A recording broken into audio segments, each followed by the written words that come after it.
ညီမရဲ့တူတယောက်တည်းအမြင်နဲ့ဆိုရင်ပေါ့နော်ဒီကိုကသူများနိုင်ငံမှာလာနေတဲ့အတွက်သူများရဲ့အဲ့လို basic ဟို etiquette တွေတော့နည်းနည်းတော့လိုက်နာပေးဖို့တော့လိုမယ်လို့တော့ထင်တယ်ပေါ့နော်ဒါပေမဲ့ဒီလိုပြောခြင်းအပြင်ဟိုကိုယ့်ရဲ့ဟိုဖြစ်တည်မှုကိုအောက်ကျနေဖို့တော့မဟုတ်ဘူးပေါ့နော်ဥပမာဒီထိုင်းနေရများသောအားဖြင့်ဆေးလိပ်တောက်တာတွေပါမကြိုက်ဘူးပေါ့နော်သူတို့ကိုယ်တိုင်လည်းဆေးလိပ်မတောက်ကြဘူးနေရာတွေ coffee ဆိုင်တွေပါမှာဆိုလည်းဆေးလိပ်မတောက်ရဆိုပြီးဆိုင်းကတ်ထားမျိုးရှိရဟိုဒါပေမဲ့ဒါမျိုးကမြန်မာနိုင်ငံမှာဆို outdoor cafe တွေပါဆိုဆေးလိပ်တွေပါအေးဆေးတောက်လို့ရတယ်ပေါ့နော်အဲ့လိုမျိုးbasic ဟိုသူတို့ရဲ့ဟိုစီကံလေးတွေတော့မြန်မာတွေကအဲ့လိုလိုက်နာပေးဖို့တော့လိုမယ်လို့ထင်တယ်ဆောင်းရှောင်းရတာဆောင်းရှောင်းရမှာတွေကတော့ကျွန်တော်တို့အနေနဲ့ဒီနိုင်ငံကြီးသားပြည်တော်ဖို့လိုပါတယ်ပြီးရင်စီကံမရှိတဲ့အပြုအမူမျိုးတွေပေါ့ဥပမာဟိုအခန်းထဲမှာစကားကြဲကြဲပြောတာတို့ညဘက်အချိန်မတော်တချင်းဖွင့်ပြီးတော့ဟိုအရက်တောက်တာမျိုးတွေတို့ပြီးရင်ဒီ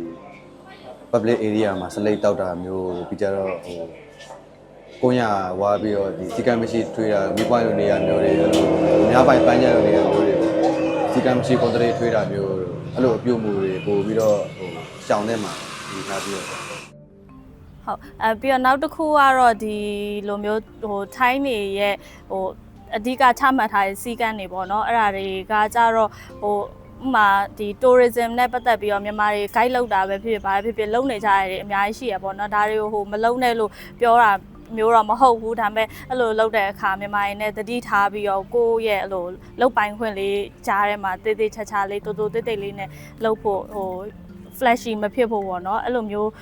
လုပ်မယ်ဆိုလို့ရှိရင်နောက်ရောက်လာတဲ့လူတွေလည်းဒီလိုမျိုးစီးပွားရေးတွေလုပ်မယ်ဆိုလို့ရှိရင်ဟိုအဆင်ပြေမယ်လို့ထင်တယ်ပေါ့နော်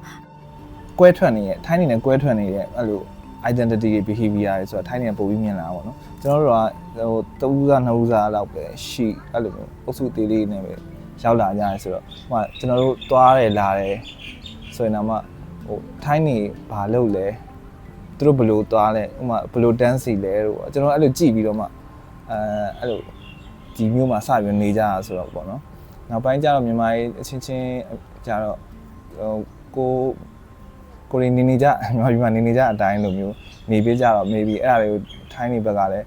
ငါတို့နဲ့တော့မတူတဲ့ဟုတ်တကယ်တော့ရုပ်ကြည့်ရင်ကျွန်တော်တော့မသိတာဘူးလေထိုင်းနေမြန်မာနဲ့ဒါပေမဲ့အဲ့လို behavior တွေကိုကြည့်ပြီးတော့ငါတို့နဲ့မတူတဲ့လူတွေပဲသူတို့ကဘာလို့ဒီလိုလုပ်နေရလဲဒီနေရာရောက်လာပြီးအဲ့လိုမြင်နိုင်တဲ့အမြင်တွေပို့ပြီးတော့ရှိလာနိုင်တယ်ပေါ့နော်အဲ့တော့ကျွန်တော်ပြီးချင်တဲ့အကြာအဲ့လိုဟိုဒီမှာတနေရာရောက်တယ်ဆိုရင်ဒီ local community တွေသူတို့ဘယ်လိုနေထိုင်ကြလဲဘယ်လိုသွားလာကြလဲဆိုတာကြည့်ပြီးတော့အဲ့အတိုင်းလေးပဲlike နေဟိုဟာအဆင်ပြေမယ်ထင်ပါတယ်Speed Matter ရဲ့ပရိသတ်တွေကရောအခုမေးခဲ့တဲ့မေးခွန်းတွေနဲ့ပတ်သက်ပြီးဘယ်လိုထင်ပါသလဲ